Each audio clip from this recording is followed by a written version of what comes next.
With us now is Maria Capp. Hello, Maria. Hi, Donna. How are you? Good. How did we first meet? I was fortunate enough to interview you for Long Island Parenting Magazine at the beginning of your trajectory. I mean, you were already doing your thing, but we discussed the balance of entrepreneurship with raising a family for a parenting magazine. And something that we both know a lot about now, right? As the journey has taken us forward. Oh, absolutely, for sure. So it was cute because that's still one of my favorite pictures of my kids because you had us all lined up on the Yeah, slide yeah. in our backyard. And it's like boom, boom, boom, boom, right? So thank you Ah, for that. That has been a joy for me over the years, and I truly appreciate that. And now it's my turn to shine a light on you. You've been doing a lot of things. Tell us about your film. I was going to say, do you remember Four Weddings and a Funeral? But it's Four yeah, Cousins, right? yeah, At yeah. Christmas. Okay, so tell us about Yes. your new film. Four Cousins and a Christmas is a holiday Christmas classic that I hope people will fall in love with. It's a cross between My Big Fat Greek Wedding and Family Stone, if I had to give it a tone and a feel. Co-written by Rafaela Capp, my daughter, which we collaborate on a lot of things, as well as a new screenwriter, Elliot Estrada, who was my very first assistant 7 years ago. I gave him a job. Now, when did you decide to go from print journalism into the showbiz arena? Always been in showbiz.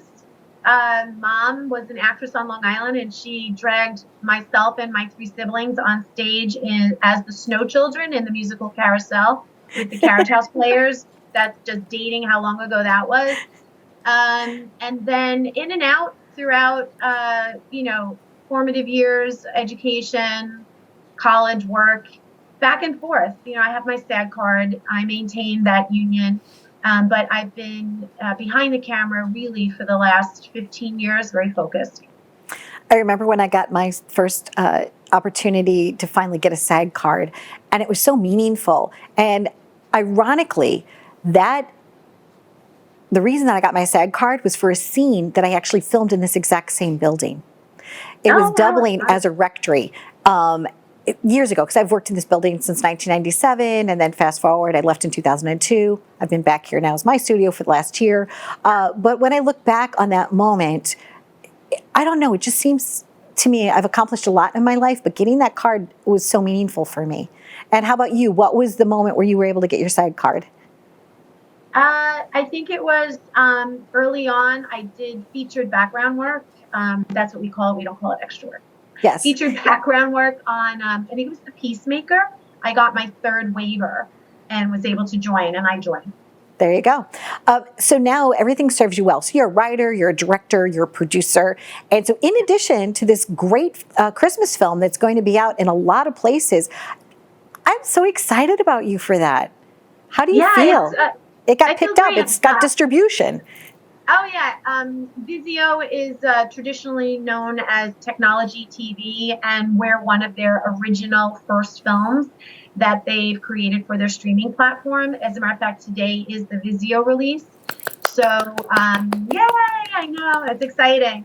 And then December 7th, it's going to be available on video on demand. So your typical streaming platforms, iTunes, Vudu Play, Google. There's a bunch of other things. We're trying to share it and get the word out on our social platforms, Instagram, Facebook.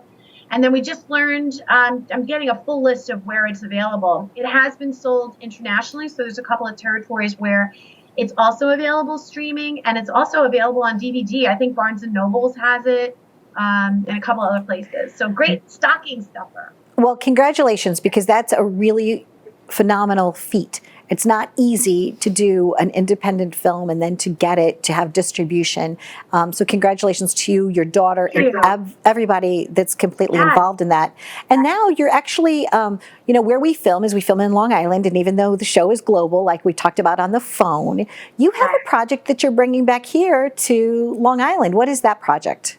Yeah, so currently the title is The Legend of Lake Ronkonkoma, the Lady of the Lake. And it's a compilation of my personal experience growing up in Lake Ronkonkoma, told from a teenage young girl's point of view, about wanting to experience her graduation party and her birthday celebration but unfortunately it's overshadowed by the myth and the legend that only local folks really know about, which is the myth of the lake. And they refer to her as a princess. I put that in quotes because it's somewhat derogatory. But she takes the life of one male every year because of her sorrowful, or some tales or references is vengeful heart. In my story, it's a sorrowful heart, and I do tie in another personal experience, which is the effect of loss and grief, especially in a nuclear family when a child is lost. So this young character is just trying to break out in her own autonomous way, but she can't because it's overshadowed by the 1-year anniversary of her brother's drowning and her family's grief over not getting over that.